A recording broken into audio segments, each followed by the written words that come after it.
السلام علیکم ورحمۃ اللہ وبرکاتہ۔ الحمدللہ رب العالمین، اللہم صلی علی محمد وعلی آل محمد وعلی اصحاب محمد۔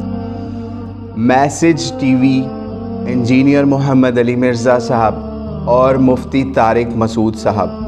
ان تینوں نے مل کر ایک ایسا بازار یوٹیوب کے اوپر گرم کیا جس کی وجہ سے بہت لوگوں نے ویوز سمیٹے۔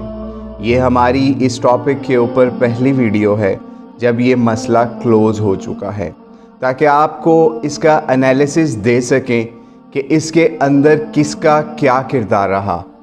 کون جیتا کون ہارا۔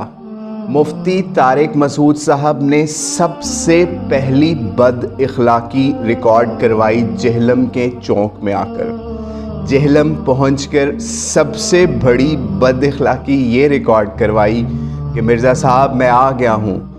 صرف وہاں پر ایک لفظ سینسر کیا گیا، جیسے انہوں نے پہلے کہا تھا آنے سے پہلے۔ وہ ویڈیو بھی ذرا سن لیجئے، پھر آگے چلتے ہیں۔ کھڑا ہو کر میں بولوں گا کہ میں گورنر سے بات کرنے کے لیے تیرا باپ آ گیا ہے، اور میں اس کے گھر کے سر پہ کھڑا ہو کر میں بولوں گا کہ میں گورنر سے بات کرنے کے لیے تیرا باپ آ گیا ہے، اور میں اس کے گھر کے سر پہ کھڑا ہو کر میں بولوں گا کہ میں گورنر سے بات کرنے کے لیے تیرا باپ جی، تو انہوں نے کہا تھا میں تمہارا باپ آ رہا ہوں بات کرنے کے لیے۔ تو یاد آیا کچھ؟ اسی بد اخلاقی کے اوپر قائم رہتے ہوئے انہوں نے انٹری ماری جہلم کے اندر، اور انہوں نے انجینئر سے مطالبہ کیا کہ ایک ویڈیو ریکارڈ کرواؤ، پیغام دو، اور یہ نمبر دے دیا۔ یعنی یہاں پر بھی انہوں نے ایک بہت بڑی جہالت کا اظہار یہ کیا کہ آپ سوشل میڈیا پہ ایک نمبر دیتے ہیں تو آپ کا کیا خیال ہے صرف انجینئر ہی اس پہ اوپر کال کر سکتا ہے، باقی کوئی کال نہیں کر سکتا؟ ایسا نہیں ہوا کچھ یوں کہ انجینئر کے مطابق اس نے بھی کالیں کروائیں طے کرنے کے لیے پروگرام، اور ان کے مطابق اور بھی کئی لوگوں کی، ہزاروں لوگوں کی کالیں آئیں، جیسا کہ یہ دعویٰ ان کی طرف سے مفتی طارق مسعود صاحب کی ٹیم کی طرف سے کیا گیا۔ لیکن خیر رابطہ نہ ہو سکا۔ انجینئر اپنی ضد پر اڑا رہا کہ اس نے ویڈیو ریکارڈ نہیں کروائی، کیونکہ دیکھیں جب آپ دو چیزیں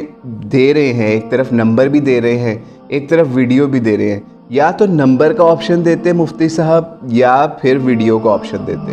انہوں نے دونوں آپشن دے کر انجینئر صاحب کو راہ فرار کہہ لیں یا پھر بات چیت نہ کرنے کا ایک اور موقع فراہم کر دیا۔ پھر اسی دوران کیا ہوا کہ میسج ٹی وی نے اس مسئلے کو جب کلوز ہو رہا تھا، بلکہ کلوز ہو گیا، تو انہوں نے حشام الہی ظہیر کو اور مولانا طاہر اشرفی کو آن ریکارڈ یا آن ایئر لیا، اور ان لوگوں کی گواہیاں دلائیں کہ آپ بتائیں کون جیتا کون ہارا۔ تو حشام الہی ظہیر صاحب اور میسج ٹی وی صاحب کے لیے دوبارہ سے ہم ایک چیز واضح کر دیں، جس شخص کو علم حدیث کی الف بے نہیں معلوم، جو صحیح بخاری سے بنو امیہ کی وکالت کے لیے حدیث لے کے آتا ہے، وہ حدیث جو نبی علیہ السلام کی مدح تھی، جو نبی علیہ السلام کی فضیلت کے اندر حدیث تھی، اس کو بنو امیہ کے اوپر فٹ کرتا ہوا نظر آتا ہے، اور بعد میں جب ہم اس کی اس جہالت کو پکڑتے ہیں اور معنوی تحریف کو یا تحریف حدیث کو لوگوں میں عام کر کے دکھاتے ہیں، تو اس شخص کا آج تک جواب نہیں آ سکا۔ پھر یہی نہیں، پھر یہ عمار ابن یاسر کے بارے میں بھی اس نے جو جھوٹ بولا وہ بھی ہم پبلک کے سامنے لے کے آئے، آج تک اس کا جواب نہیں آیا۔ تو حشام الہی ظہیر صاحب کو کس حیثیت میں یا کس جہالت کے پلندے کے طور پر میسج ٹی وی والوں نے اپنی اسکرین کے اوپر آن ایئر کیا، اور اس شخص نے بھی ابو یحییٰ کو آگے سے پیش کر دیا کہ ابو یحییٰ صاحب بڑے ان کو دعوے چیلنجز دیتے رہے ہیں، ان کے گھر بھی گئے ہیں۔ اس وقت بھی یہی بات تھی کہ آپ کو پتہ ہی نہیں کوئی بندہ گھر ہے نہیں ہے، کیا ملنا چاہتا ہے نہیں ملنا چاہتا، شریعت کے اصول اس کے اوپر واضح ہیں۔ وہ بھی ہم نے اس بندے کو ایکسپوز کیا، اور علم حدیث میں اس جاہل کا بھی کیا مقام ہے وہ بھی ہم بہت عرصہ پہلے ایکسپوز اس کو کر چکے کہ نبی علیہ السلام پر اس نے بھی جھوٹ بولا ہوا ہے، کہ وہ حدیث جو انسی میوزک کے بارے میں اس نے مشہور کی کہ نبی علیہ السلام نے کہا میں آلات موسیقی توڑنے کے لیے بھیجا گیا ہوں، ٹھیک ہے، اس کا بھی اس کے اوپر پھر اس کی جہالت ایکسپوز ہو گئی۔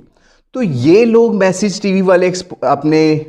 کیس کو مضبوط کرنے کے لیے مفتی طارق مسعود کو سپورٹ کرنے کے لیے پیش کرتے رہے۔ تیسری چیز بڑی خطرناک چیز ہے،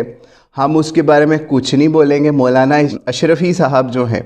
مولانا طاہر اشرفی صاحب،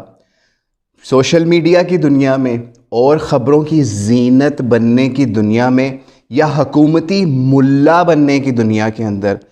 ان کا کوئی ثانی نہیں ہے۔ آپ سرچ کر لیجئے گا، ہم زبان نہیں کھولیں گے کہ مولانا طاہر اشرفی صاحب کا ٹریک ریکارڈ کیا ہے یا اب وہ کیا کر رہے ہیں۔ آپ ان کو دیکھ لیجئے، پھر اور دیوبندیوں کا ان کے اوپر کیا موقف ہے وہ بھی ان سے سن لیجئے، تو وہ کافی رہے گا میسج ٹی وی کو ایکسپوز کرنے کے لیے کہ انہوں نے کن جہلا کو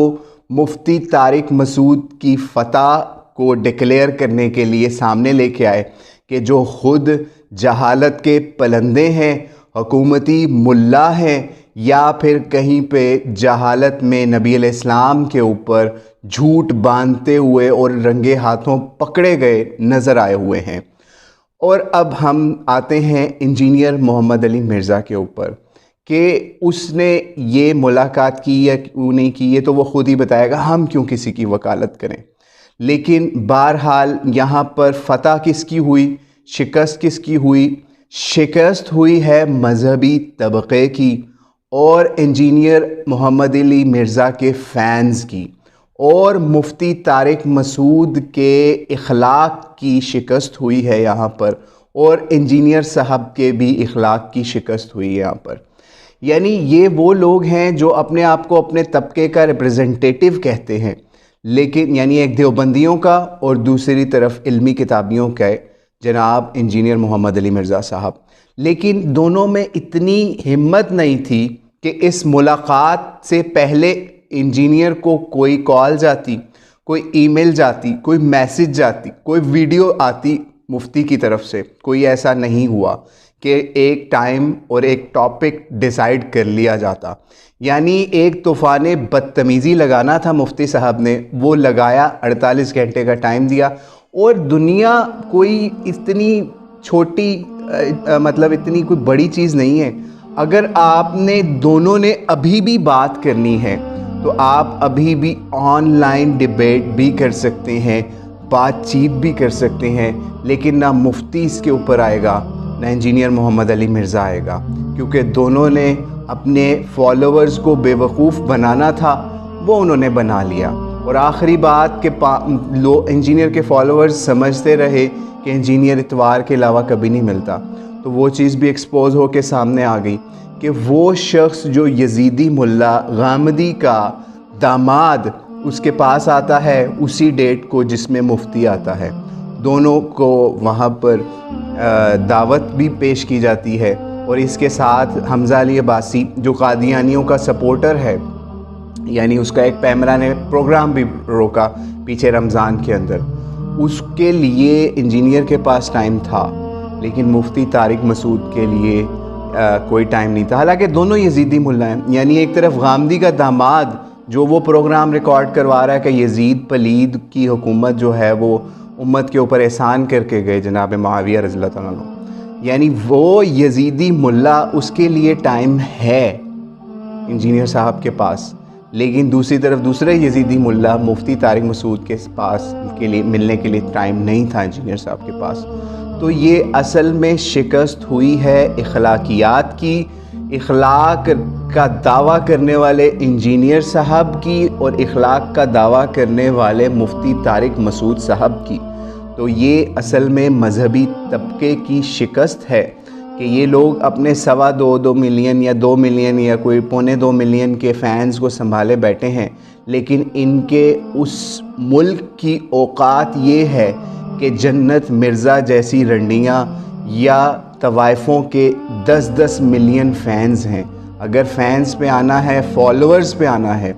تو پھر ان بغیرتی کے اڈوں کا کیا آپ کریں گے؟ یعنی یہ لوگ مل کے بھی اتنے فینز نہیں لے سکے جتنی وہ رنڈیاں یا پھر طوائفیں لے چکی ہیں۔ تو ان مولویوں کو، ان علمی کتابیوں کو مل کر بیٹھنے کی ضرورت ہے، پیار محبت سے بات چیت کرنے کی ضرورت ہے، تاکہ اس طرح کے مسائل جو ہیں بات چیت کے ذریعے سے آن لائن فورمز کے اوپر بھی آپ طے کر سکتے ہیں۔ ضروری نہیں ہے کہ ایک بندہ کراچی سے یہاں جہلم آ جائے، فیصل آباد آ جائے اور تماشا شروع کر دے، میں آ گیا ہوں، میں آ رہا ہوں تمہارا باپ، یعنی اس طرح کی گھٹیا لینگویج یوز کرنے کی کوئی ضرورت نہیں ہے۔ تو اللہ سے دعا ہے کہ جو بات ہم نے کہی لوگوں کو اس کی سمجھ آ جائے، اور انجینئر اور مفتی طارق مسعود صاحب آن لائن ڈیبیٹ یا آن لائن بات بھی کر سکتے ہیں، اس کا فورم تو کھلا ہے۔ السلام علیکم ورحمۃ اللہ وبرکاتہ۔